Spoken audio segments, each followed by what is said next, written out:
Honorable members. Mr. Speaker, we expected. Honorable members, the honorable member has finished with his submission. The time is up. And honorable members, I direct that all what he said after my last ruling are expunged from the records. I have a number of times drawn his attention that this is not the forum for the litigation of those cases. What we are considering now is the appointment of a nominee. That nominee has been taken through the process of public hearing. You had the opportunity to appear before the committee and to put across all what you just alleged. You opted to boycott. It is now not for you to come through the back door and be making allegations. Hearsay evidence is not admissible here. Please, let's move on. We now will listen to, from the majority side, whether they also want me to go by the order that they've numbered. And therefore, from the majority side, they started with the backbenchers. And the first backbencher is Honorable Zuwera Ibrahima. 5 minutes. 5 minutes. 5 minutes.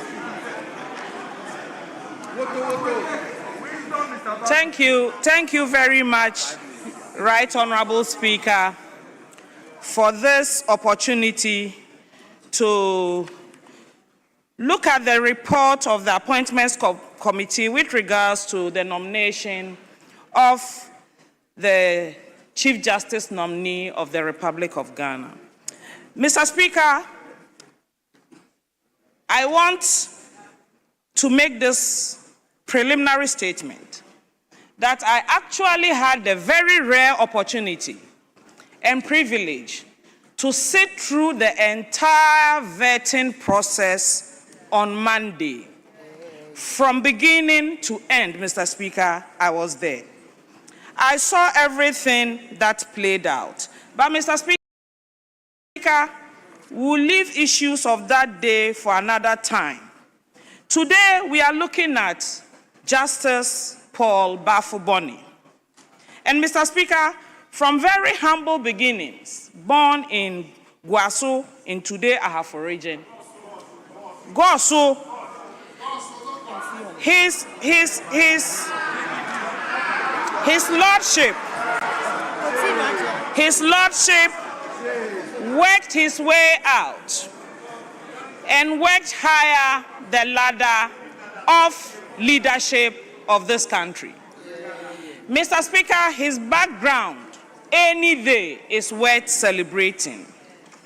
And Mr. Speaker, as I sat in the vetting session and listened to my Lord Justice Paul Bafuboni, I was convinced that he was the best suited for the position at this time. Mr. Speaker, why do I say this? My lordship was nominated to the Supreme Court in January 2008.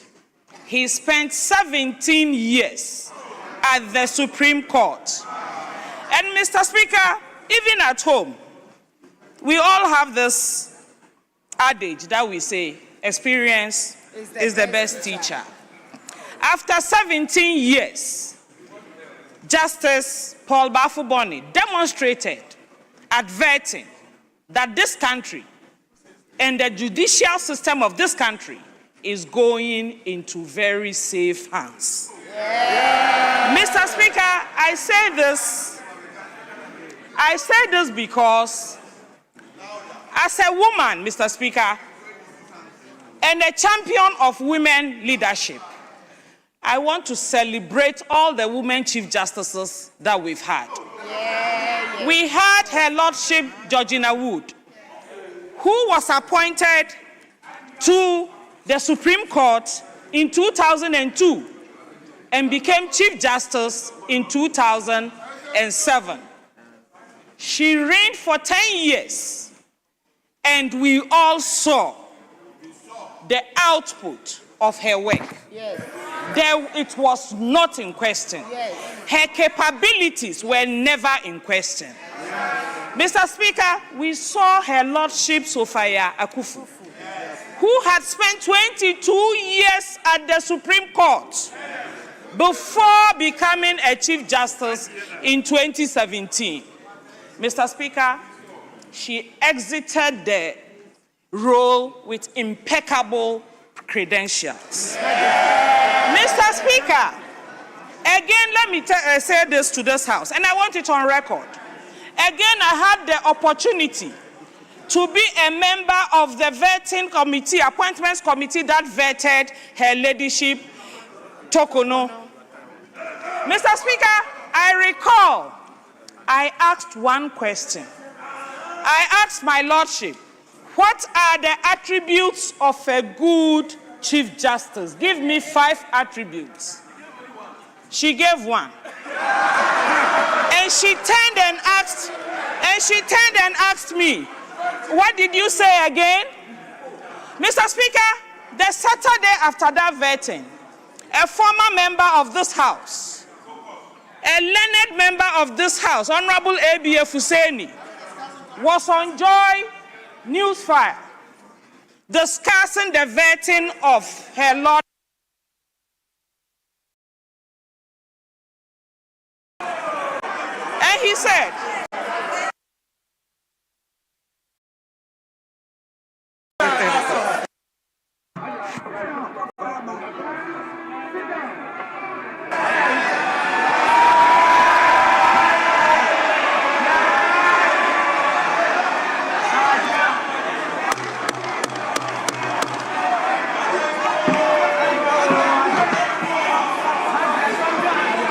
Honorable members,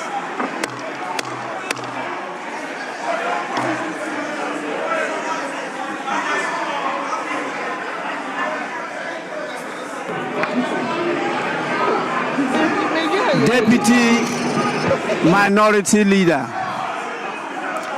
Deputy Minority Leader, please, honorable members, may we have your ears. Deputy Minority Leader. Thank you, Mr. Speaker. Mr. Speaker, I know that, hello, Mr. Speaker, the mention of the former Chief Justice Tokono is not a subject under discussion at this point in time. If you look at the report, I think we are relating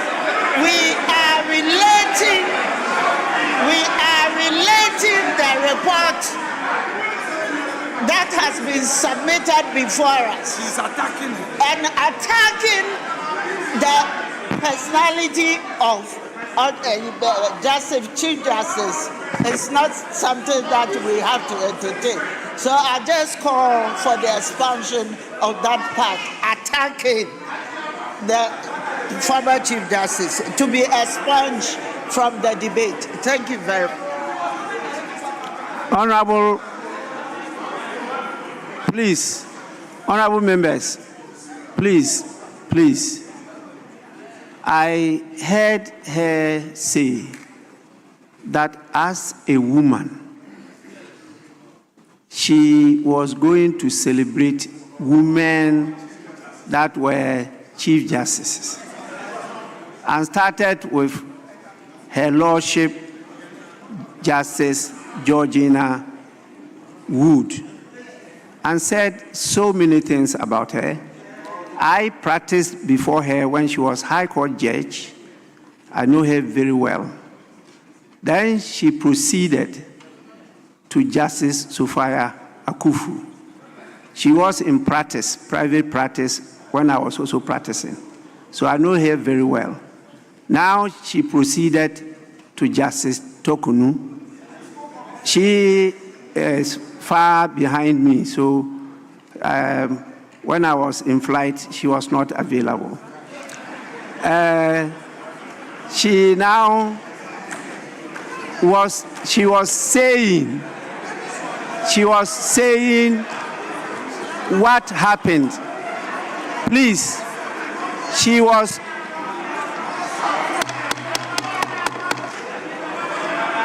Honorable members,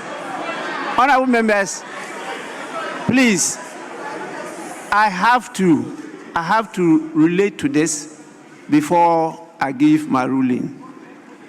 She was sharing her experience when she appeared at the appointments committee, and that she member speaking was a member of the appointments committee. And she asked her a question about the five attributes of a Chief Justice. And now she's going through what took place. So I was keenly listening to her to see whether she will pass the acid test of our rules. That is why I'm following her keenly. If she doesn't, I'll call her to order. Please, I'm listening. I will not allow her to say anything that is unparliamentary about the former Chief Justice. Please. Yes. Honorable member, you are left with 1 minute, 30 seconds.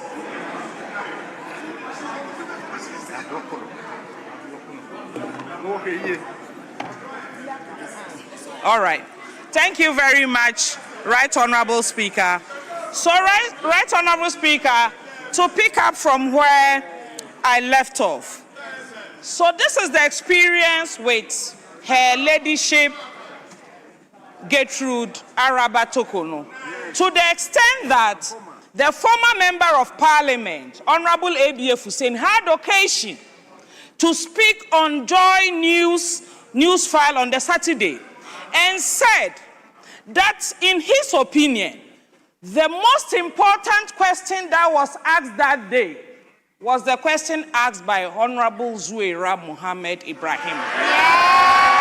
And the Chief Justice nominee failed to answer that question. Now, Mr. Speaker, I'm making this point in order that I can Honorable member, please. Into my next point.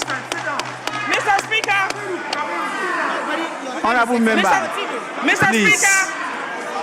Please.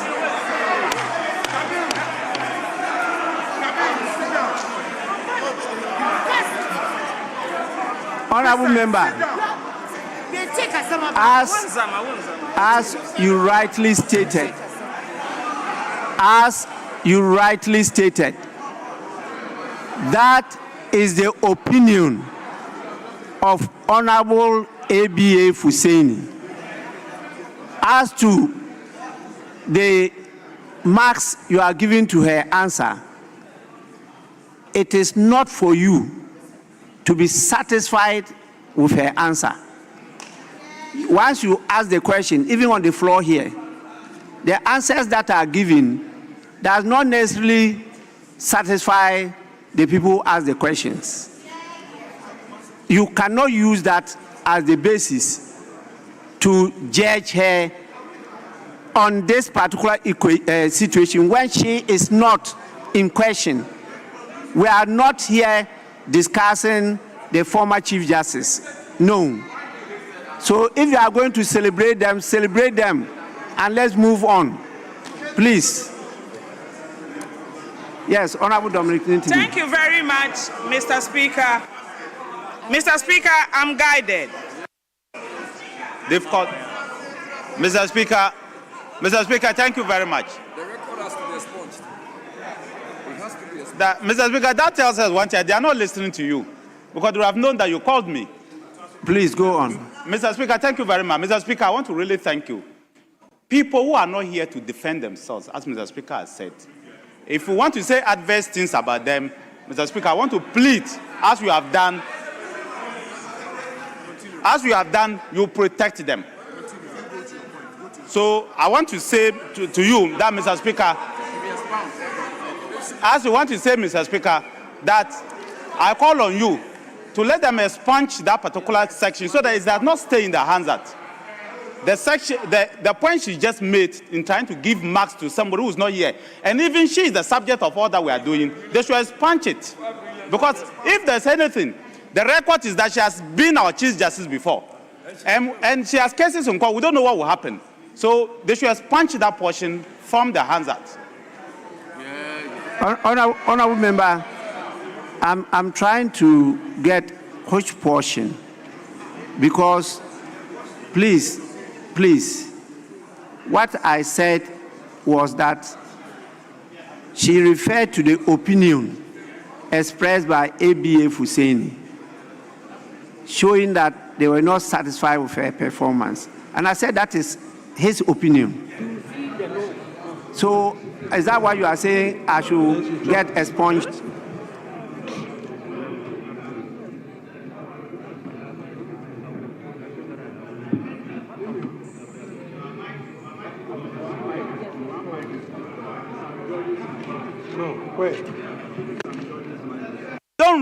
I don't go further to read your comments. I will not know that you have told her to move away from it, and that is not good. I just want them to expunge that section. That's all that I'm saying. The section that goes to say that in her view she has failed those questions, so she should expunge it. That's all I'm saying. Honorable member, I want to hear you again, because if I had heard the use of the word fail, I would have definitely ruled her out of order. What did you say? What did you say? Thank you very much, Right Honorable Speaker, for the opportunity to correct this. Mr. Speaker,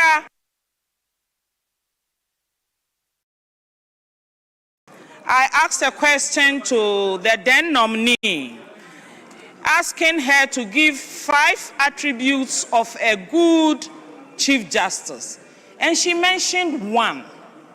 Thereafter, the Saturday after the vetting, Honorable ABA Husseini was on Joy News Newsfile program discussing the entire vetting process, and he indicated that he thought that the most important question that was asked at vetting was the question asked by Honorable Zuwaira Mohammed Ibrahima, to the effect that the nominee should give 5 attributes of a good Chief Justice.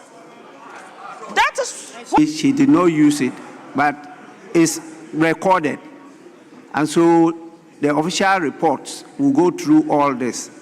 If they come across the use of the word fail and the words after it should be deleted from the official reports. Please, now you have 1 minute. Thank you very much, Mr. Speaker.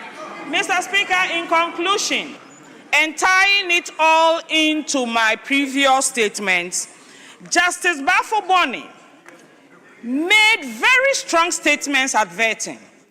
And one of the things he said that drives my enthusiasm today, and I quote, he said, "The Constitution of Ghana entrusts the Chief Justice with a dual responsibility to adjudicate cases with fairness and to safeguard the credibility and moral authority of justice itself." Mr. Speaker, it gives all of us comfort and hope. Mr. Speaker, as I said, I watched Justice Bafo-Boni. He spoke from his heart. This is a man who was ready to leave a job at the prison service so he could marry his sweetheart. And he was adverting. Mr. Speaker, it tells you the character of the man.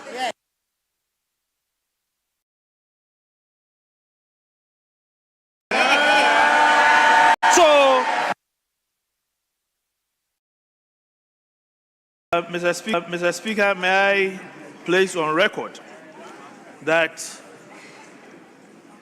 Gertrude Tokonu, throughout her distinguished service as a judge and Chief Justice, had an impeccable record. Sure. Not just impeccable, my Lord. Mr. Speaker, sorry. It was also spotless. Unfortunately, we did not give her the chance to exhaust her full term as Chief Justice of the Republic of Ghana. Mr. Speaker, the executive summary before me this afternoon makes capital out of Article 144 of the 1992 Constitution, which has given birth to this exercise and the said report. But in the view of the minority,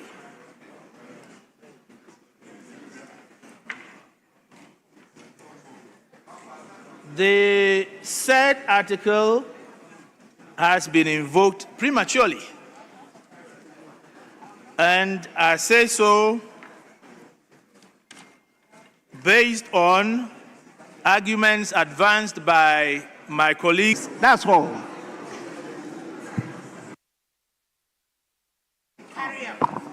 I am very grateful, Mr. Speaker. Mr. Speaker,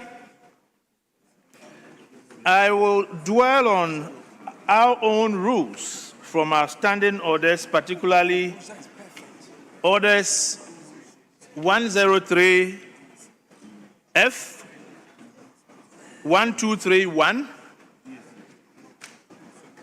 217, Rule 2, as well as 216, Rule 4, in further proceeding with my comment on the report. And with your kind permission, I would want to read the various orders. Mr. Speaker, Order 103F says, a motion shall not relate to a definite issue, and a motion shall relate to a definite issue and not, F, be the subject matter of an action on which a judicial decision is pending in such a way as may, in the opinion of the Speaker, prejudice the interest of the parties to the action. When you move on to 1231, with a great deal of respect, is to prohibit reference to parliamentary proceedings that could prejudice cases before the court. But in this particular instance, that is exactly what has preceded events leading to today's report. I will not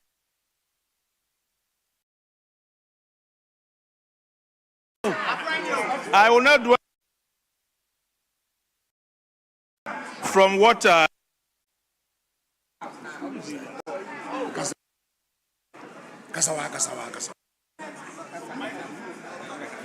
Please, honorable members, don't tamper with the mic. You may go on. again, if you move to Order 2172 and Order 2164,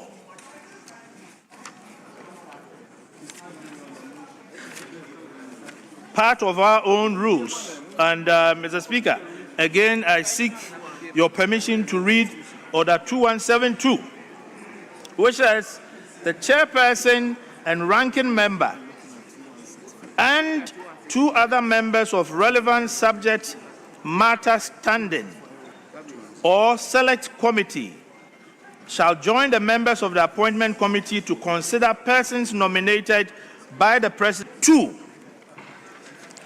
is that 1, there was no lawful vacancy that is flowing directly from 2172. Honorable member, you are out of order. Please, your time is up, and we proceed to the next person. Honorable members, we will now listen to Honorable Muntaka Mohammed. 5 minutes. 5 minutes. Honorable members, the timing has been captured by the recordings. The instruments will give 5 minutes exactly. So when it gets to the 5 minutes, it will cut off automatically. That is what happened to the honorable member. And so I had to give him extra minutes. So please, Honorable Muntaka Mohammed, Minister for Interior, take note. Thank you, Mr. Speaker. Mr. Speaker, I want to thank you for the opportunity, but to remind the House that, Mr. Speaker, I'm not a backbencher, because I heard earlier Honorable Ayimbadu was given 10 minutes, and I thought, Mr. Speaker, I don't know how the leadership agreed, but the most important thing is that ministers are equated to rankings and chairs, so rules. And all our rules, Mr. Speaker, because of timing, I want to state that if you take Order 217, it says that the committee's report will either be by consensus or by voting. Mr. Speaker, so far as all of us were concerned, there was no voting at the Appointments Committee. Because, Mr. Speaker, as you know, votings are done at the tail end of the matter, whether it's a motion, whether it's a question, whether it's whatever decision is taken at the tail end. And, Mr. Speaker, as we all also know, because of the timing, the rules of the House says that whatever rules that play to the chamber equally plays at the committee level. And, Speaker, like I'm debating now, I cannot speak now and tell you, Mr. Speaker, when it's time for voting, I'll be voting this way and therefore step out. No, it has to be, I have to be present and be voting, as in Article 104 of our Constitution and our Standing Orders 139. Mr. Speaker, I believe that the committee's conclusion should be that it is by consensus decision. It cannot be by majority decision. It was by consensus decision. But, Mr. Speaker, and the most important thing, as Mr. Speaker, you may know because of your deep knowledge of this House and its rules, if we are at a committee to vote, until somebody raises quorum, quorum is assumed. If it's time for us to vote, and there's nobody to raise issue of whether we have our full membership or what have you, it is assumed. Mr. Speaker, when people walk out, their names will say the proper procedure was followed to the end. And if you have a challenge to that, it is not on the floor of Parliament that you come and challenge that. Mr. Speaker, the nominee, if you look at his experience, you and I, Mr. Speaker, with all humility, were members of the Appointments Committee when we vetted him in 2008. I was a backbencher member of the Appointments Committee, and he's been there for 17 years. Mr. Speaker, if you look at his impeccable records, you will be wondering why has he not been Chief Justice long ago. Because, Mr. Speaker, this is one person that has run his career through almost all the government. He got to the bench through President Rawlings, as indicated by even the committee's report. He got to the High Court through President Rawlings. Then, through President Kufuor, he went to the Appeals Court and the Supreme Court. And he's one of the very experienced persons that we have. If you look at his experience, if you look at the things that he's been able to do, even academically, and you wonder why he was not even made a Chief Justice earlier. But like we said, everybody marks his time. This is his time. This is the time for Justice Paul Bafuboni. And Mr. Speaker, we must support him and encourage him to be able to give out his best, as he himself had indicated in the record. But Mr. Speaker, I want us to look at the issue of the committee's conclusion, saying that it's by majority decision. Mr. Speaker, I strongly believe it is by. Thank you very much. Honourable Member, very difficult to as to voting. Then, getting to the end of the report, the chairman captured it again, where he says, in conclusion, all the members of the New Patriotic Party minority were opposed to and voted against the nomination of the Chief Justice. That is what we have. And so I'm saying that then you have to define what you mean by vote. Has it got to be a physical indication either by thumb or pen, or could it be by word? And that one, we may have to look at it again. Then he concluded, the chairman, the committee therefore recommends to the House by majority decision. He didn't tell us how the majority came by the decision.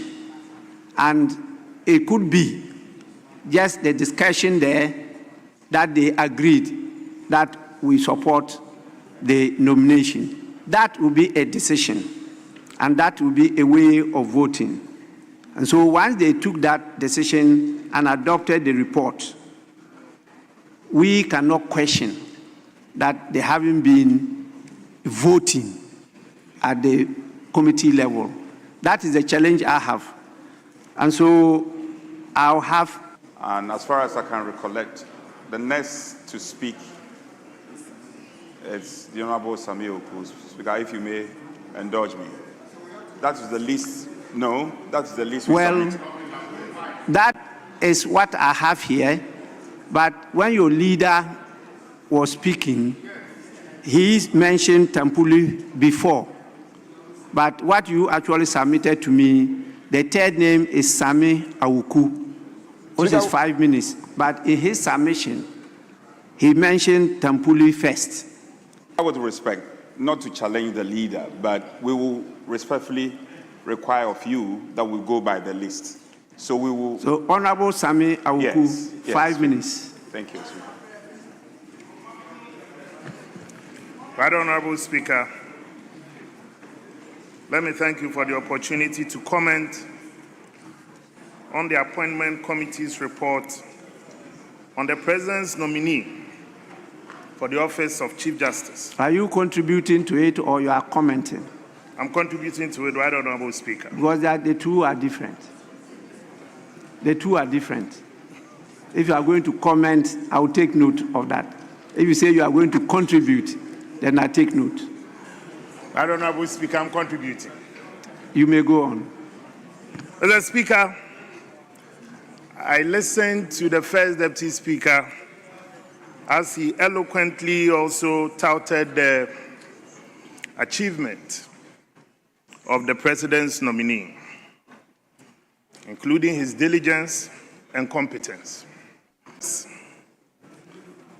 Enjoys the powers of exercising his discretion and also the administration of justice.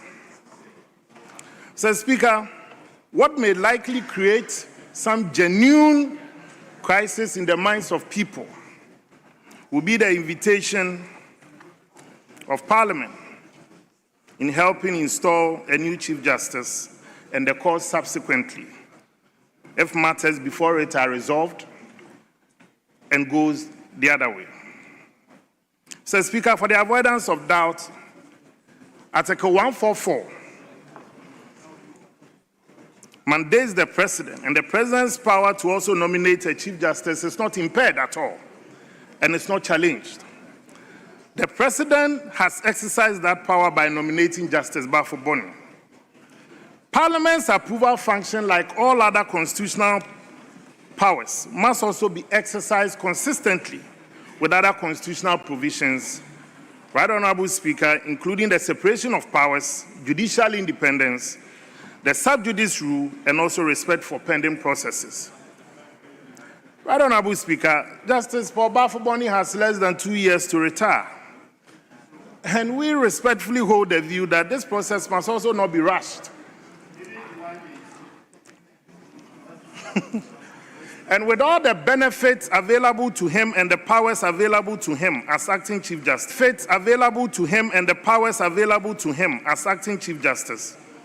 we believe the balance of convenience arguments really can hold sway here. And we hold the view, and in complete fidelity to the law, that we believe that these processes, we can hold on with it and exhaust the processes. And it's on this basis that we join the House and also call on the House as well to reject the nominee. Thank you. Honorable Member, thank you so much. You are within your 5 minutes. It was just left with some seconds. Thank you so much for being timeous. We now go to the next person, and that is from the majority side, Honorable Dominic Ayine, the Attorney General and Minister for Justice. You, Honorable Minister, you have 10 minutes. 10 minutes. 10 minutes. Thank you. Thank you, Right Honorable Speaker, for the opportunity to contribute to the motion. Honorable members, he is not speaking as a backbencher. He is speaking as a middle bencher.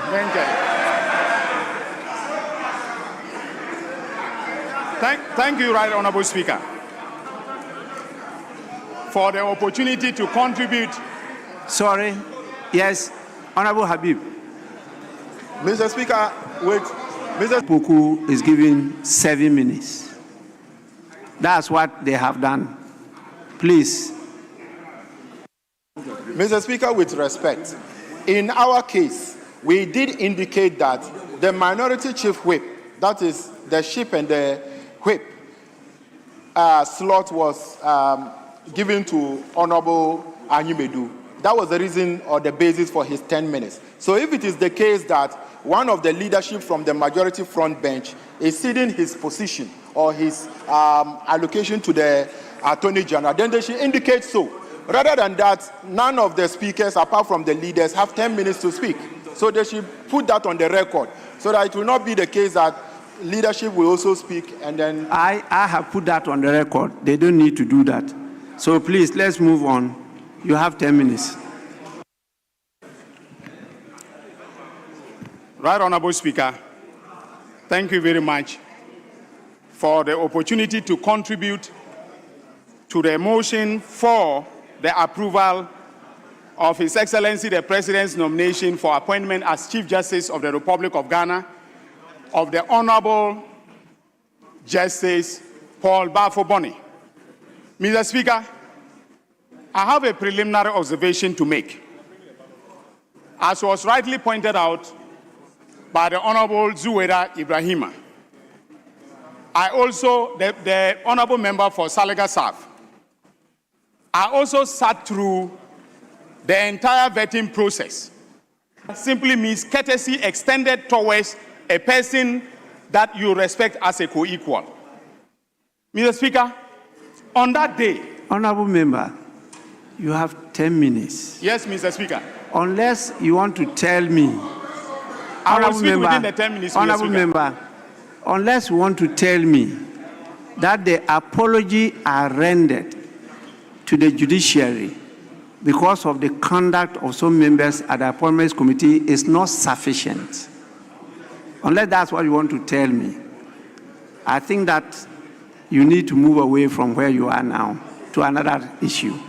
I have done that already on behalf of the whole House. And I did it sitting on this same chair. presiding over this house. So please, don't overstretch that issue again. Thank you very much, Right Honorable Speaker. I thought rightly that I was adding my voice to your powerful voice about how we conduct ourselves. So I take a cue from you. Mr. Speaker, we on this side of the House, we have no doubt that the President of the Republic appointed the right person to the position of Chief Justice of the Republic. Mr. Speaker, in line with Article 128, Clause 4 of the Constitution, there are three main criteria: reasonable acts of integrity on his part. Indeed, prior to coming for a vetting, Mr. Speaker, the NIB, or the National Intelligence Bureau, or what we used to call BNI, did background checks on him, and the report came back with a clean bill of health. He is squeaky clean as far as his job as a justice of the Superior Court is concerned. So there are no questions to be raised when it comes to meeting the constitutional criteria. Mr. Speaker, we all know in this country that our judiciary is at a crossroads, that public trust is fast declining when it comes to the performance of the judiciary. Various studies, empirical studies have shown that that is the case. In that respect, Mr. Speaker, you need an experienced hand to steer the affairs of the judiciary and take us out of that storm. And the right person at this moment in time is no other than the person who has served the judiciary with distinction for over 3 decades. Mr. Speaker, when he answered the questions, you could see he did so with brilliance.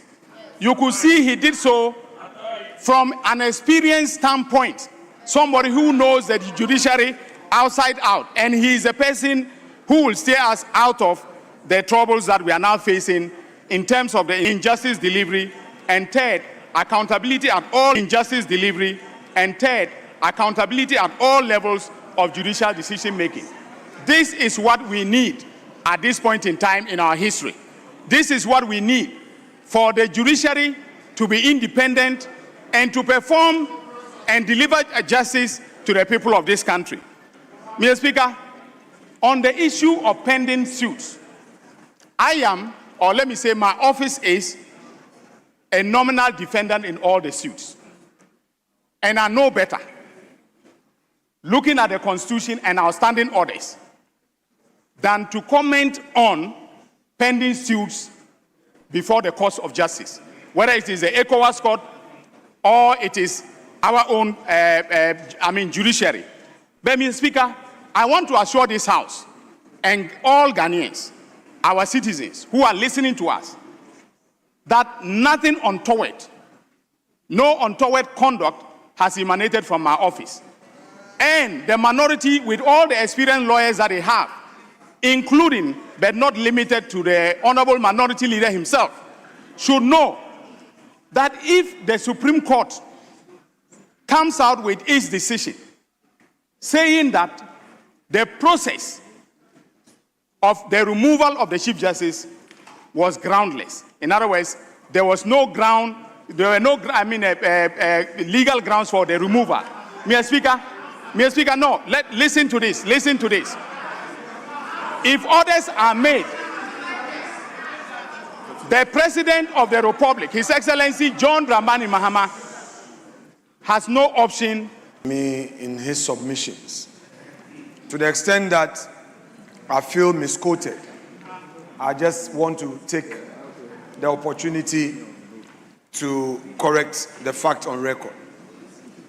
He contends that the minority, with all its lawyers, including me, have misconstrued the matters at the various courts, and goes on to make further submission that should there be any ruling in favor of the plaintiff, Her Ladyship Justice Tokonu, Mr. President would obey. Mr. Speaker, the gravamen of my contention and that of my colleagues is to the effect that the Learned Attorney General's office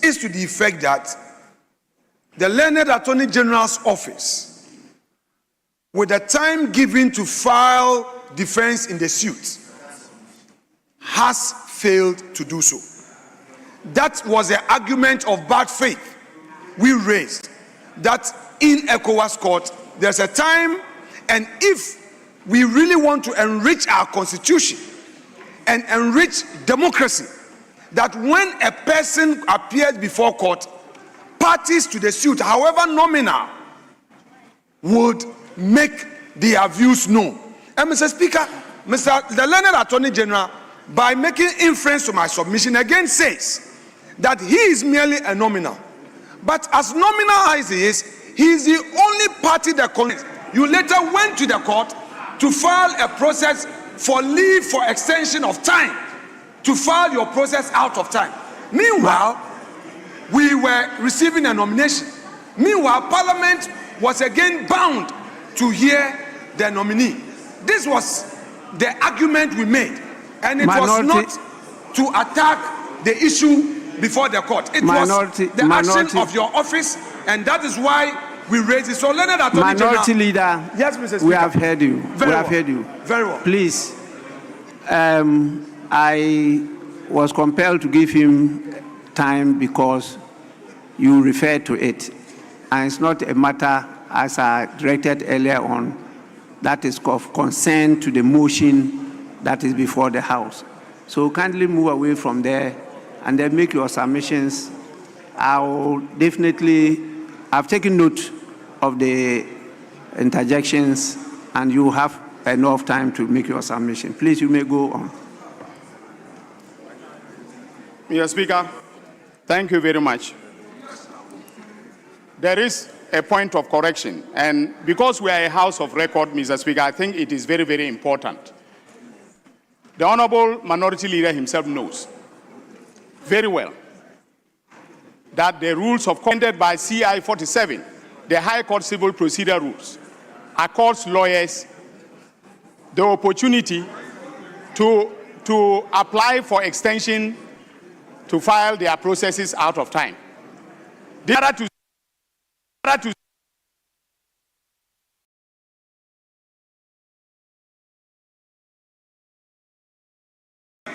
Honorable Minister, you are timed out. Yes, may we go to the next speaker now, and that is Honorable Tampuli Hassan. You have 7 minutes. Honorable member, please. I was trying to get the second deputy speaker. I just recollected he's on an assignment. So may you kindly give me just 5 minutes. I'll be back, and then you make your submission. Sitting is suspended for 5 minutes.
Mr. Speaker,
now listen to our colleague, Honorable Tampuli Hassan. You have 7 minutes. Thank you very much, Mr. Speaker, for giving me the opportunity to contribute to the report before this House. Mr. Speaker, in that Parliament was acting fully within its constitutional mandate, emphasizing that the mere filing of a writ or an application for injunction does not automatically stay the performance of a constitutional duty unless a specific restraining order is issued by a court of competent jurisdiction. Mr. Speaker, it continues with the second, third, and fourth paragraphs. Mr. Speaker, with what we have here, and having regard to the fact that you have made your ruling, is it out of order if one continues to speak to this same report in accordance with the rules of this House? Mr. Speaker, I'd like to seek your guidance. Honorable Member, I made a ruling earlier on this matter, not today. In fact, it was a written ruling I delivered here on this matter. And I say none of you challenge that ruling. And that ruling remains the ruling of Mr. Speaker and is binding on the House. So we can no longer go back to it. I was talking about my act, not the act of the nominee. Please, and I stay by that.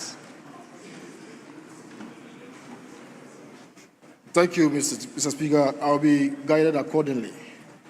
Mr. Speaker, it has to be put on record that Justice Paul Bafo-Boni, the nominee for the office of Chief Justice, was appointed to the Court of Appeal by His Excellency Justice Paul Bafo-Boni for any personal... listen to me. Justice Paul Bafo-Boni for any personal... listen to me. Mr. Speaker, we are not opposed for any personal reasons. We are opposed to his nomination based on principle of the pendency of matters by the Justice Takonu, which are still pending before courts. And we have taken this principal position just to let you know that we do not have any issues. In fact, we don't just want to join issues with you, especially regarding the matter of Justice Paul Bafo-Boni. Mr. Speaker, we have to look at this matter within the meaning, within the framework of the preamble of the 1992 Constitution. Mr. Speaker, we the people of Ghana, in the exercise of our natural and inalienable rights to establish a framework of government which shall secure for ourselves and posterity the blessings of liberty, equality of opportunity, and prosperity. Mr. Speaker, it continues in a spirit of friendship and peace with all peoples of the world and in solemn declaration and affirmation of our commitments to freedom, justice, and probity and accountability. The principle that all powers of government spring from the sovereign will of the people, the principle of universal adult suffrage, and Mr. Speaker, my emphasis, the rule of law. supremacy of the Constitution will be taken that will prejudice my rights. And Mr. Speaker, we are not saying this because this is Justice Tokonu, but this right must be available to every one of us and every Ghanaian. Mr. Speaker, fair legal procedures.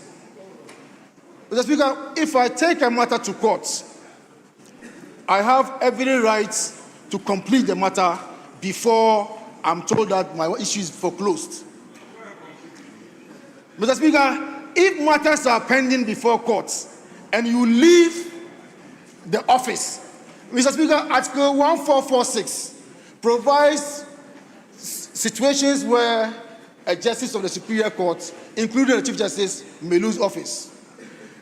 Stated misbehavior, incompetence, and inability to perform the functions of the office. Mr. Speaker, what we are saying is that if we go ahead to confirm Justice Paul Bafo-Boni and he becomes the Chief Justice, and in the event that the pending cases terminate in her favor, what happens to that office? Mr. Speaker, we anticipate that there will be constitutional nuclear meltdown, and that is what we intend to avoid. Honorable member. Mr. Speaker, Honorable member, please. I don't know how many times I have to draw the attention of members to this matter. That is not what is before us. House is the court. And so please, once you have the matters pending there, the matters will continue to pen there and you can vindicate those rights there. The judiciary cannot say that because Parliament is considering a bill that may have some effect on a matter before the judiciary, they'll have to hold on until we pass the bill before they proceed with the matter. They can't say that. The same, I'm just putting it in simple language, that once a matter is before the judiciary, they can't say because that matter is before the judiciary, Parliament is stopped from also performing its function of lawmaking, of oversight, of these approvals and the rest until they finish adjudicating the matter. So we have to go on with ours. And that is exactly what we are doing. We cannot be stopped. I have given my ruling on this, and you are bound by it. If you are not, you know the rule in our standing orders. You know what to do. If you are not satisfied with that, you also have the courts to go and vindicate your rights. But so far as the matter before us is concerned, let's stick to that matter. Let's go on with that, and then later on you can proceed with whatever you want to do. But for me as Speaker, I preside. I don't judge. I preside. And I'll preside and shall be responsible for the administration and shall be responsible for the administration and supervision of I told you about the timing. When there was the interjection, it stopped. It's automatic. It's not being controlled by me. Please, kindly give him 1 minute. 1 minute. Thank you, Mr. Speaker. Mr. Speaker, what that provision provides for is that we are not looking at the Chief Justice capacity as a justice of the Supreme Court, but as a head of the judiciary in terms of the human resource, planning, organizing, directing, control, and discipline of the judicial human resource, the judicial service staff, including even judges. Mr. Speaker, one would be not too far away if you ask the acting Chief Justice whether or not he will be transferring judges, whether or not if a justice of the Superior Court, conducts himself or in any way he will be taking action against the person, or whether or not any disciplinary action can be taken anybody as a judge or any staff of the judicial service. Mr. Speaker.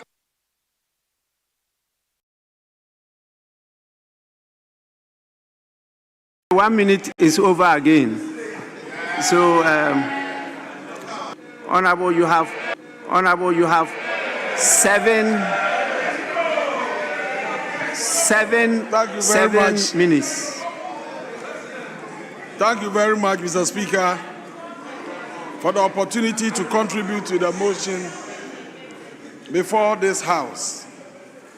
Mr. Speaker, this House is witnessing inconsistency in its highest apogee. Inconsistency that has never been seen on the floor of this House, except today. Mr. Speaker, you recall that in the last year of Mr. President John Agyekum Kufuor, 2008, Justice Paul Bafuboni was elevated to the position of Supreme Court Justice. And the Appointments Committee's report was submitted to this House for approval. Mr. Speaker, that day, records of this House indicates that the minority we see today, they were in the majority. And they extol the virtues of this man right in this chamber. They describe him as competent.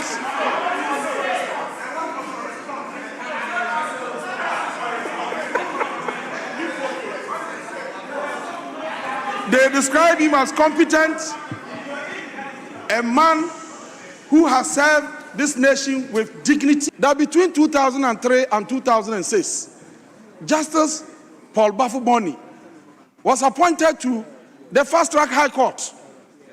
He was appointed to the Fast-Track High Court, a court established by President Kufuor, tried some cases, and after some years, declared unconstitutional in the history of our country. That was the period of executive manipulation of the judiciary. That was the period. And it happened under your watch. And today you have the courage to sit in the same chamber and talk about executive manipulation of the judiciary. Mr. Speaker, again, you are ruling on the matter, on this matter, is fortified by this report. Honorable member, please. May we listen to, yes. Mr. Speaker, very respectfully, I stand on order 122 to clarify a point. Mr. Speaker, we don't appoint to the Fast-Track High Court. We appoint to the High Court. So, Mr. Speaker, that clarification would have to be clear. There's nothing like we appoint to the High Court and not the Fast-Track High Court. When you are appointed to the High Court, you are then assigned to a division of the High Court. Mr. Speaker, this is the point. You don't appoint to the High Court.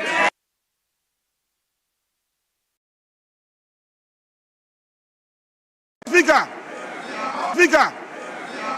Mr. Speaker, Mr. Speaker, Mr. Speaker, you are ruling on the matter that while Parliament is discharging a lawful duty, no court action can stop that. Is fortified by this report. And it's interesting we raise this issue for Ghanaians to know. Mr. Speaker, paragraph 27 of the report. Honorable member, your leader is on his feet. Okay. Yes, please. Mr. Speaker, I have been trying very hard to get members on this side to listen to opposing views. I urge our colleagues to also pay attention and listen so that we can expedite action on this matter. I'm just appealing to our colleagues on the other side. Honorable members, please.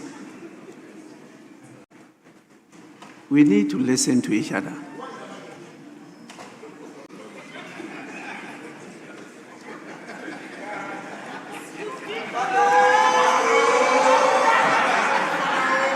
Honorable Doctor,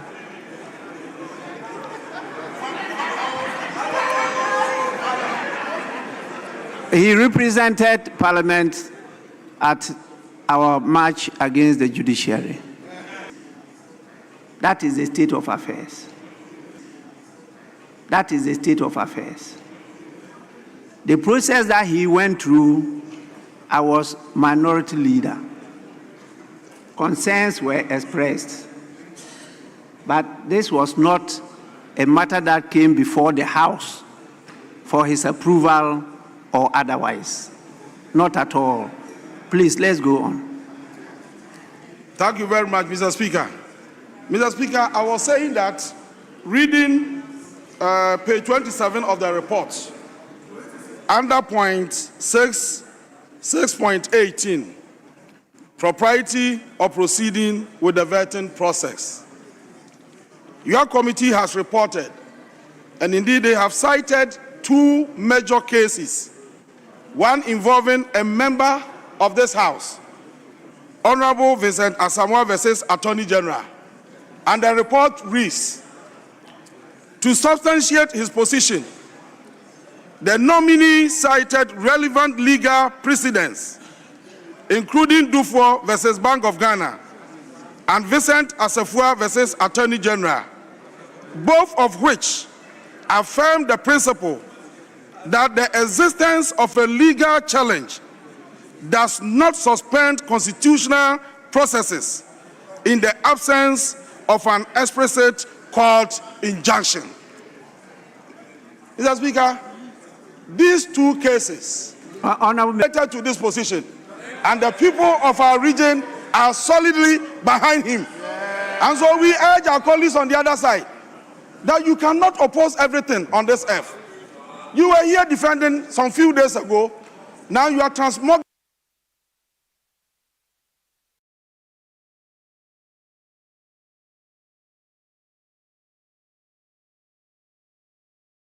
Honorable members, we move on to the next person, and that is the last from the minority caucus, and the leader himself wants to take up that task.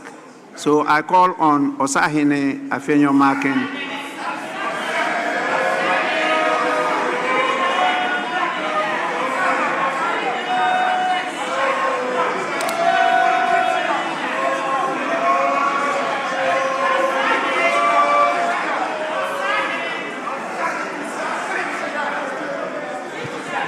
Mr. Speaker,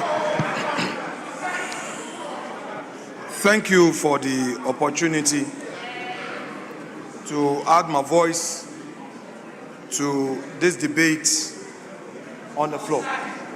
Mr. Speaker, in making my contribution, I would want to, in addition to the report, rely on the certified copy of the verbatim report of proceedings that has been served on my good self by the clerk. Unprecedented litigation challenging its constitutional validity, procedural regularity, and legal effectiveness. Critically, several proceedings were filed before her ladyship's removal was finalized. These are contemporaneous constitutional challenges asserting fundamental and irredeemable flaws in the Article 146 process. The removal proceeded despite these pending objections. These objections now remain unresolved before multiple courts of competent jurisdiction. Mr. Speaker, we, the minority, hold the view that there has been inconsistency in the approach in this matter, and that if care is not taken, this country that we all seek investment for may not attract that needed investment. Mr. Speaker, as we speak, the prima facie findings of the Council of State remain unpublished. 2, as we speak, the very report that recommended... Honorable Member, I thought your reference to this matter was a matter before the House.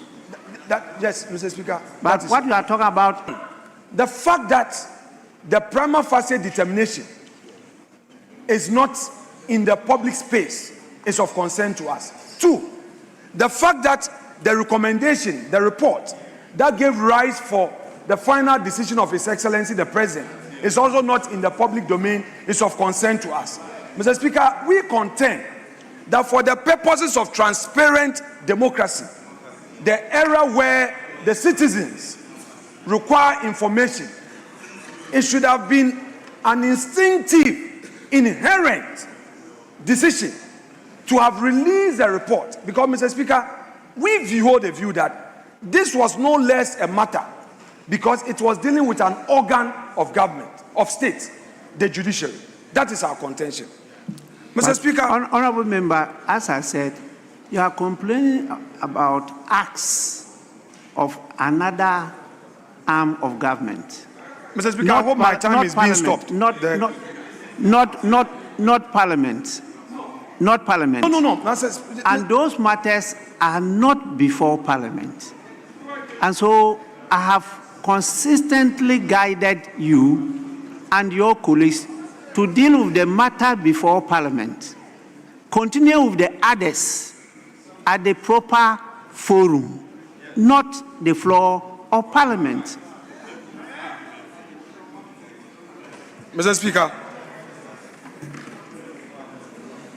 we are not litigating those matters in Parliament, but those matters gave rise to this, what is before us. So what I'm trying to do, Mr. Speaker, Honorable Member, Mr. Speaker, please. Mr. Speaker, Honorable Member, Mr. Speaker, please. sir. Please.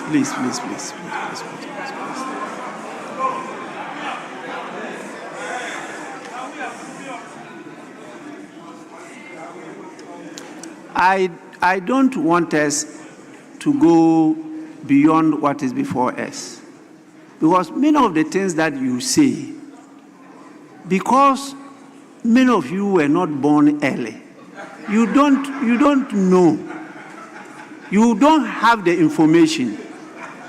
And in fact, I have bought some books, and I'm going to distribute the books particularly to leaders, so that you read to see the perception that we have given to the people outside there. They are very senior, intelligent people who held high office of state, who have written some books about Ghana politics. I have the books. I bought plenty of copies to distribute to you free to read. I believe that will change your approach to how you go about the business on this floor. The information that I have from experience in this house, if I disclose them, many of the things you say and former presidents, they know. You don't know. And they know that I know what I'm talking about. We in the minority are unable to support this nomination. Mr. Speaker, the learned Attorney General, in his submission, alluded to the fact that even when Parliament approves this nomination and the court determines otherwise, the executive would be bound to respect it. He was right in saying that when a court makes a pronouncement, the executive will be bound by it. But what he did not say is the conduct of his office in the handling of the very matter that he is saying when there is pronouncement, they would be bound by it. Mr. Speaker, he himself submitted that the rules of court allows for extension of time application to be made. The question we ask is that why didn't the Attorney General, considering the enormity of this matter, act with alacrity? Mr. Speaker, the question that begs for an answer is that for all these periods, if justice was really meant to be done, why didn't the Attorney General file a defense? He is now saying that we shouldn't worry, and that if there is any positive outcome, the president will be bound by it. But we are interested in the process. Before the House. That at all is not. And so please, let's handle what is before us. Then at the appropriate forum, which you are doing, you continue with it. You can just refer that this is what you are doing, but don't go into the details. Speaker, with respect, Mr. Speaker, just place my time on ice for us to interrogate this preliminary matter. Mr. Speaker, well, I will leave it to you, but I would want to learn. Mr. Speaker, in my submission, I was responding to the Attorney General. These are facts that he has made known to the House. So I was responding to his own argument. I was not saying anything new. It is what he said that I was referring to. But if you say I shouldn't delve deep into it... I stopped him. Mr. Speaker, very well. I stopped him. Very well. And I said he should come back to the subject matter on the floor. Very well. Mr. Speaker, that's please. All. Mr. Speaker, if it is so, I will not belabor. Mr. Speaker, today, our colleagues who vehemently opposed just 2 nominations to the Supreme Court, and when they had the opportunity, they brought 7. Their principled argument vanished into thin air. Today,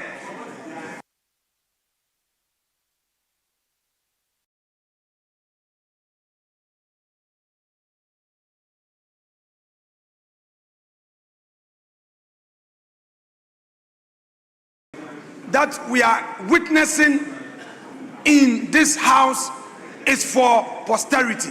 But we believe as minority that in spite of all that is happening, which happenings is affecting the rights of a citizen, the best days of our country are ahead of us.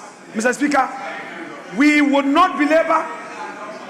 We maintain our opposition to this nomination, and we reject same, and we are going to demand a secret ballot to reject this. We are going to demand a secret ballot to vote, to let Hansard record our opposition. Mr. Speaker, we know that there are members who have their own views and would want to exercise their right when there is secret ballot. We, the minority, are going to invoke that so that we take a secret ballot to register our dissent on this matter. Mr. Speaker, I wouldn't exhaust the 15 minutes. I will submit here to and then leave the matters to rest. Thank you so much.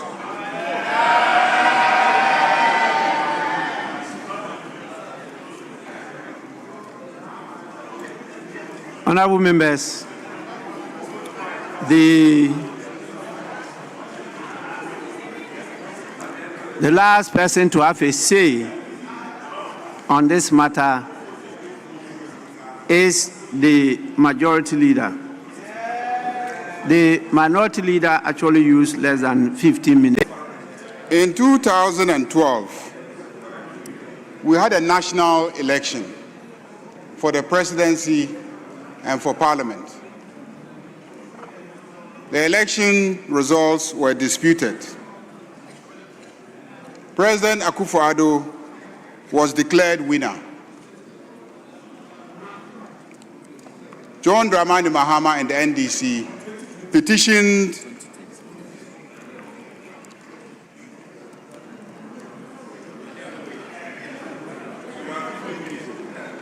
President John Dramani Mahama was declared winner.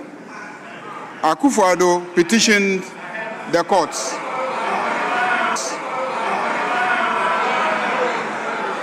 Mr. Speaker, in 2020, we had another election, and President Akufo-Addo was declared winner, and John Dramani Mahama petitioned.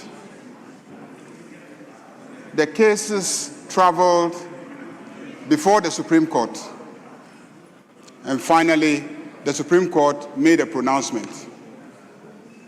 Mr. Speaker, it was clear to every Ghanaian that in spite of the cases pending in the Supreme Court, we went ahead and swore in those declared by the Electoral Commission as having been validly elected.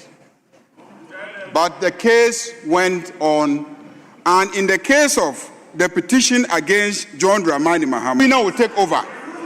Why would we entertain doubt that if a Chief Justice who has left office gets a ruling in her favor, that the sitting Chief Justice will not give way so that the decision of the Supreme Court will be enforced?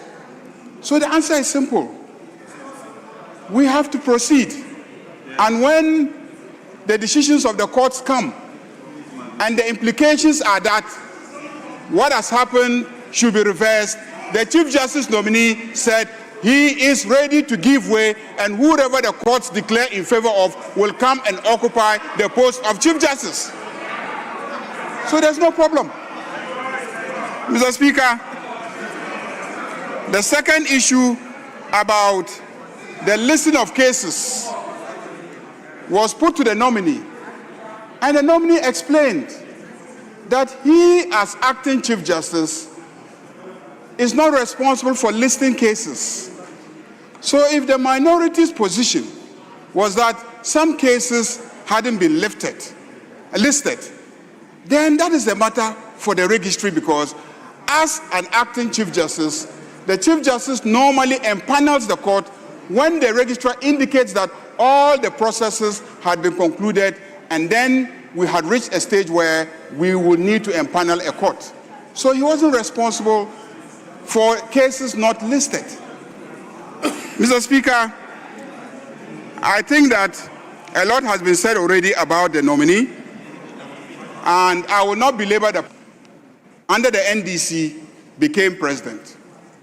He coexisted amicably with Justice Theodora Wood, who was appointed by President Kufuor under the MPP. Mr. Speaker, again, on 24th of July, 2012, when we lost the president, John Dramani Mahama took over as the president, and he coexisted amicably with Justice Theodora Wood, who was appointed by President Kufuor, an NPP president. What is my point? My point is simple, that the NDC under President Atamils and under the current president, John Dramani Mahama, has coexisted peacefully with a Chief Justice appointed by the MPP. So, Mr. Speaker, let me conclude by saying that my colleagues have already argued and given reasons why we should approve the nomination to the post of Chief Justice 84 of the Constitution, has been a judge for 30 years, over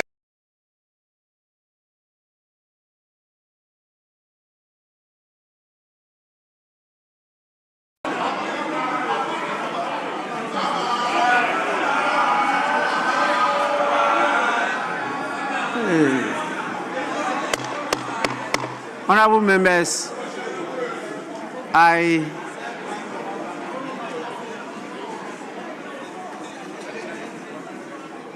the conclusion of the debate, I put the question. Those in favor of the adoption of the committee's report, say aye.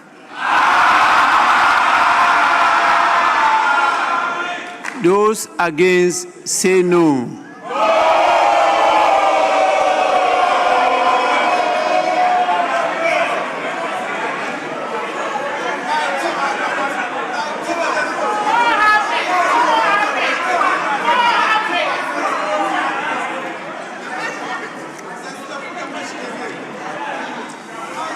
Honorable members, I put the question again. Those in favor of the adoption of the report of the committee, say aye.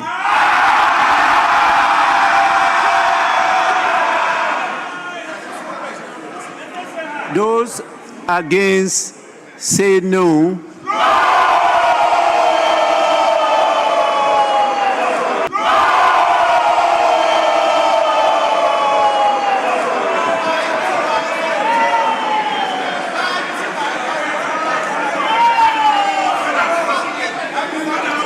Honorable members,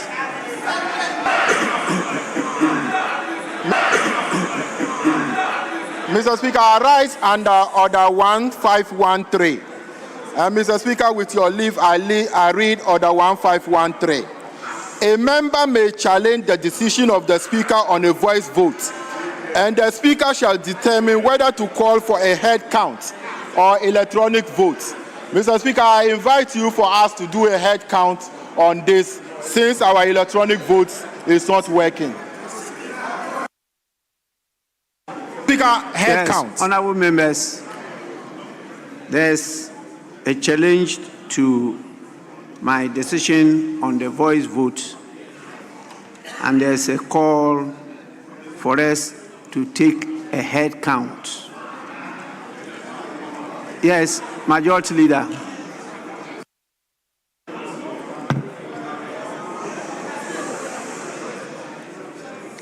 Mr. Speaker, let me read Order 1513. Well, it says, a member may challenge the decision of the Speaker on the voice vote, and the Speaker shall determine whether to call for head count or electronic vote. Whether. Mr. Speaker. Keep quiet. Whether. Mr. Speaker.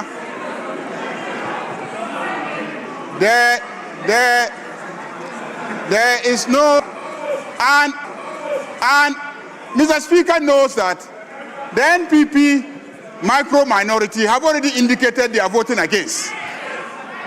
The NDC super majority has already indicated they are voting for. So when you look at the numbers in the chamber, it is so clear that it becomes unnecessary for a head count. Mr. Speaker,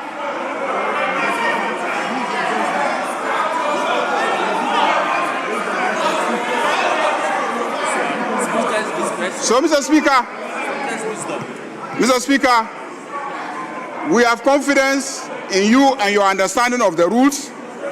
The rules say that a member may challenge the decision of the Speaker on a voice vote, and the Speaker shall determine whether to call for head count or electronic vote, or whether not to call for head count or electronic vote. Mr. Speaker, it is obvious, and there's no need for you to call for a head count or an electronic vote. It is obvious that they have lost the vote. We've won the vote, and take a decision and let's proceed. Thank you, Mr. Speaker. Honorable members, I have determined that there should be a head count. So we are going to do a head count. Head count. Please.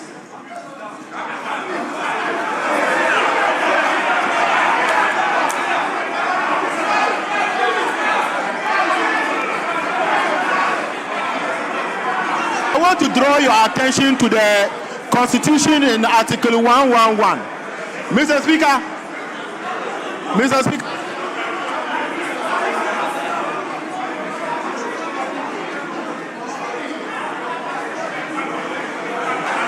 Mr. Speaker, the Constitution in Article 111.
What is the challenge?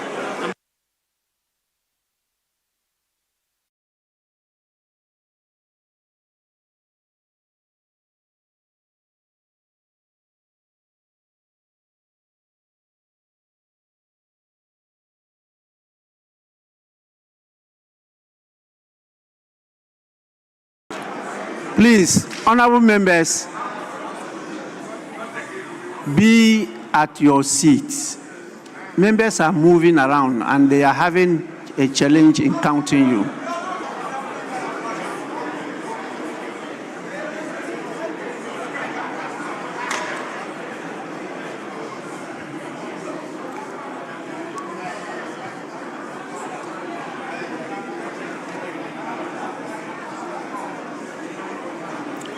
Honorable members, you may resume your seats. Resume your seats.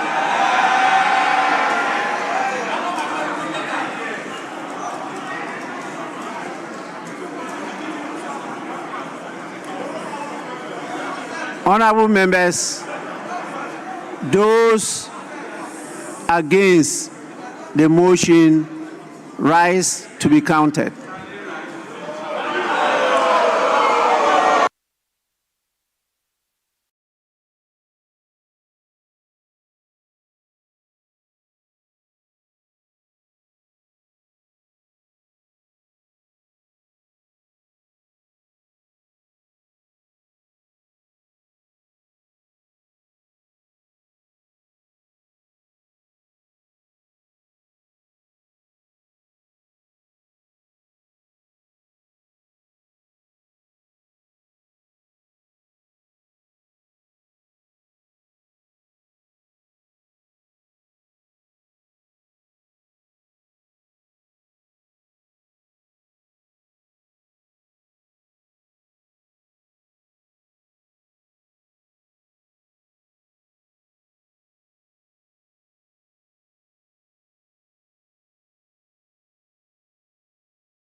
Please, clerks at the table, you are asked to count all those who have risen. Please, so any person that has risen and is standing should be counted.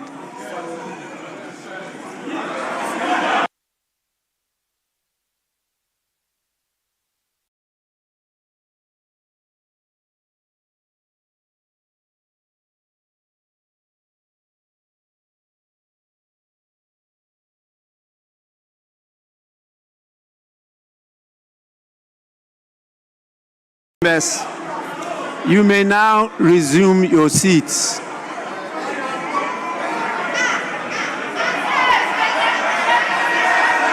Resume your seats.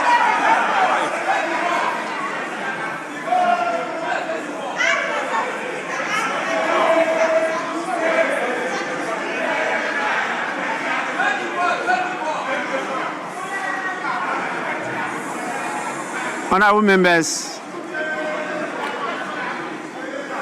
at the count,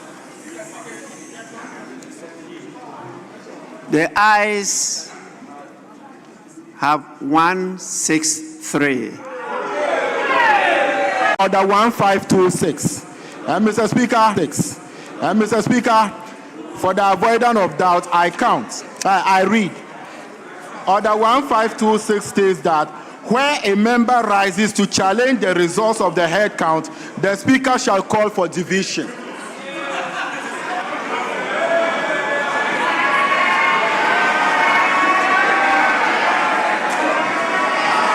So, Mr. Speaker, I therefore challenge the head count, and I call for you to apply Order 1526 as stated in our orders for division, Mr. Speaker. Honorable member,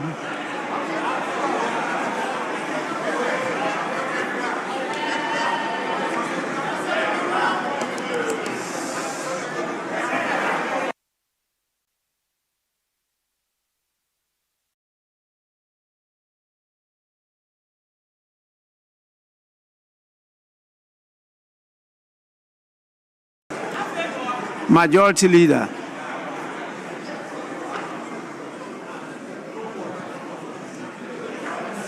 Mr. Speaker,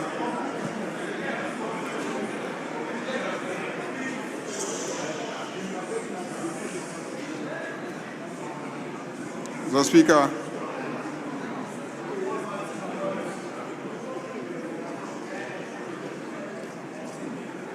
the member rose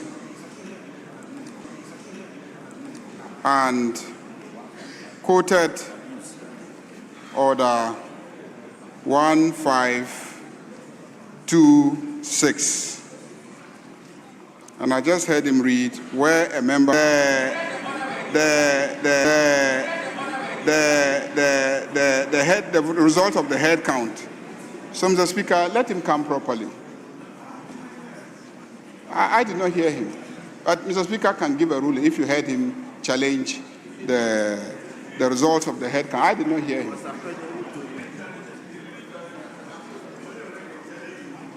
Yes. Thank you very much, Right Honourable Speaker. Mr. Speaker, I rise to plead with you and draw your attention to Order 154, which states, and I read, despite Order 153, the Speaker may, if in the opinion of the Speaker, a division has been unnecessarily claimed, take the vote of the House by calling upon the members who support or who oppose the decision of the Speaker to rise and be counted, upon which the Speaker shall declare the decision of the House or direct that a division be held. Unquote. Mr. Speaker, in drawing your attention to this order, I plead that you exercise your authority as expected in that standing order, given that the numbers after the count speak for themselves, and the call for a division is an unnecessary request. Mr. Speaker, I thank you. Yes, Honorable Habib. Thank you. It was under Order 1526, and that I challenge. And it reads that where a member rises to challenge the results of the head count, the Speaker shall call for a division. Mr. Speaker, therefore, I challenge the results from the head count and call for a division under Order 1526.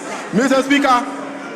Speaker, even though the honourable member for Tamale North, Honourable Soyini, drawing your attention to Order 154. Mr. Speaker, Order 154 is clear that despite Order 153, I haven't raised anything under Order 153. I am within Standing Order 1526, which is mandatory to the Speaker. Mr. Speaker, I make my case. Thank you.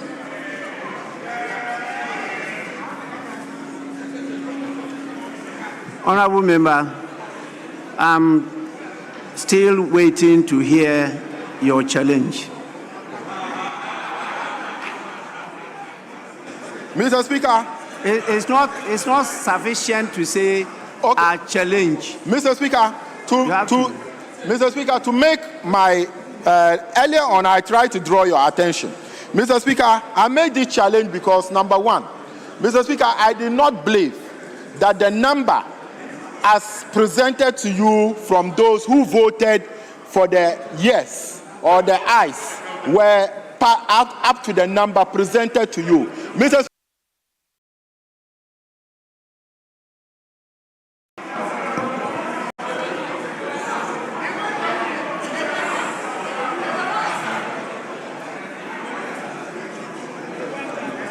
Speaker, Mr. Speaker,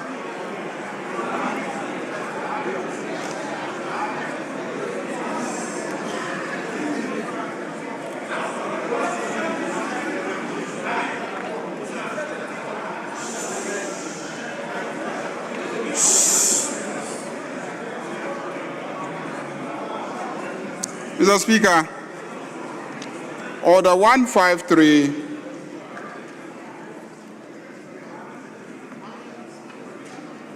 and Order 152 and Order 154 must all be read together. Because Order 154 says that despite Order 153,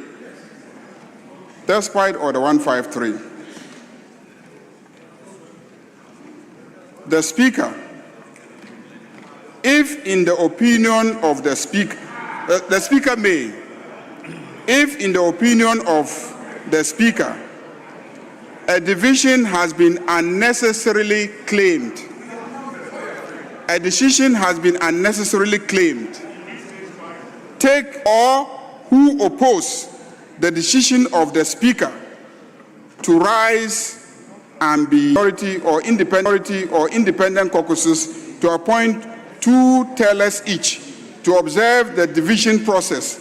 After a lapse of 5 minutes, the Speaker shall announce the names of division clerks and the tellers. So 153 deals with the procedure for division. Is that okay? And 154 says that in spite of the fact that there is a procedure for division, Speaker can also say that a division has been unnecessarily claimed. That's 154. And if the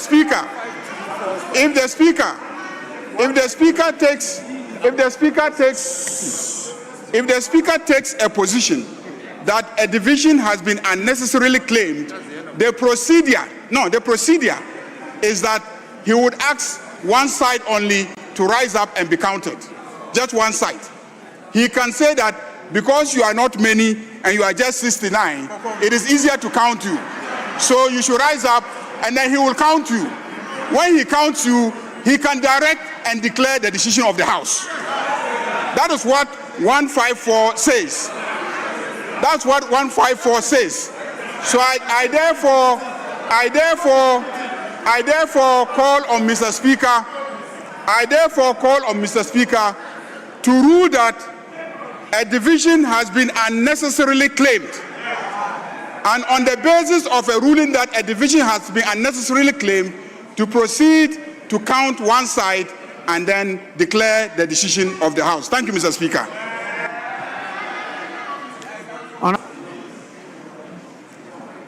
The Order 153. The Order 153 that provides for procedure on division anticipates that possibly the 151 that was initially invoked, which gives rise for a head count, could be wrong. It is a reason why there's a whole procedure provided for under 153, which talks about clearing the doubles, which talks about the leaders providing tellers. Mr. Speaker, in the first instance, it is the clerks who have done the accounting, not independently verified by anybody, and they have brought the figures to you. The member has challenged it. And that is why the second stage step allows for agents, that those who are saying no, those who are saying yes, will have an opportunity to validate the counting process. Mr. Speaker, for the majority leader to immediately invoke 154, to say that 154 says, despite vision there, must not be construed in a manner to negate the mandatory obligation under 1526. No, it is making a claim under division, because it anticipates that a member may not be satisfied and may be taking certain steps to make a certain application.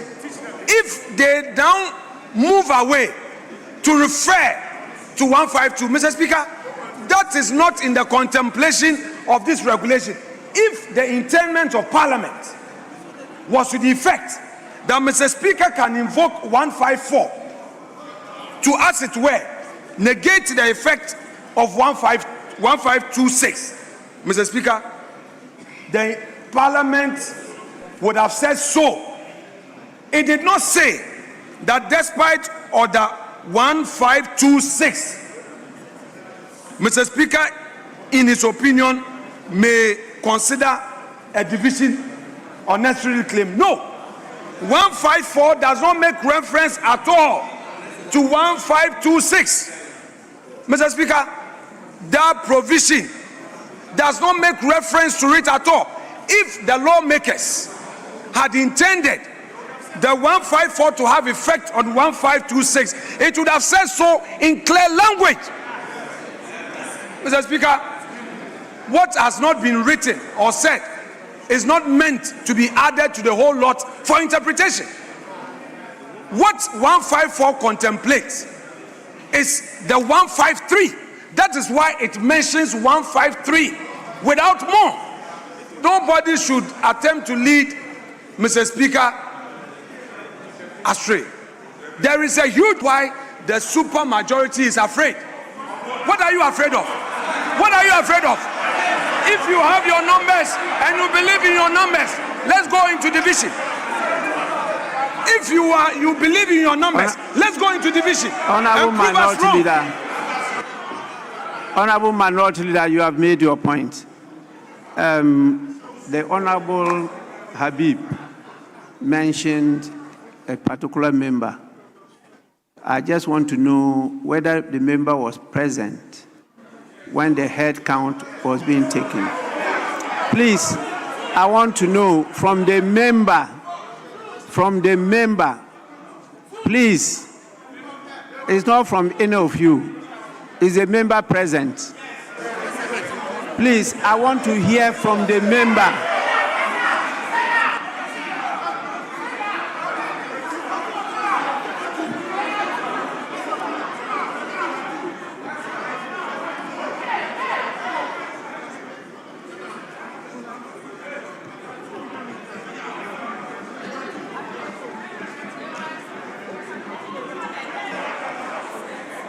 Yes, honorable member. No, come here. Come and use this one. Come and use this one.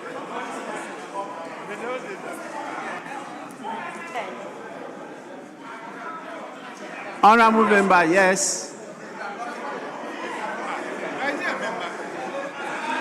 Okay, you come and use it. Man, so just speak straight. Mr. Speaker, respectfully, during the head count, myself and that the division has been unnecessarily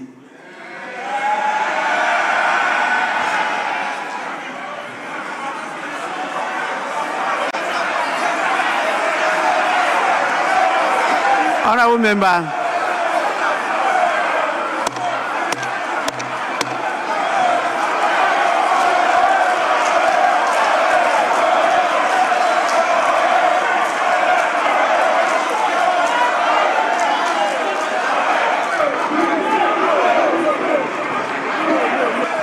Honorable members,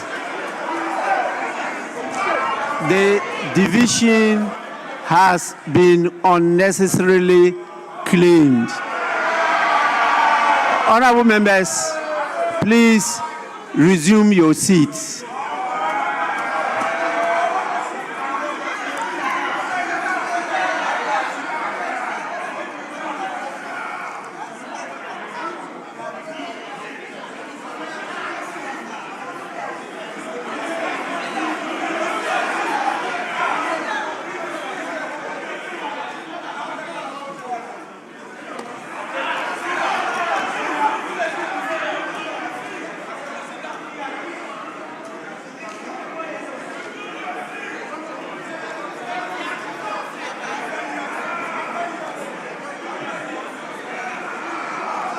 Honorable members,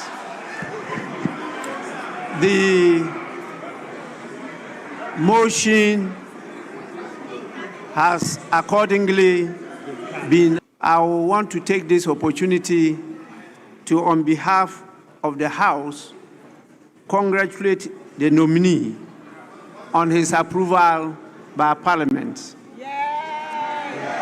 I urge the nominee to take all what has happened right up from the day of the nomination up to his approval, I should say prior approval by Parliament, into consideration in his tenure of office. Once again, congratulations.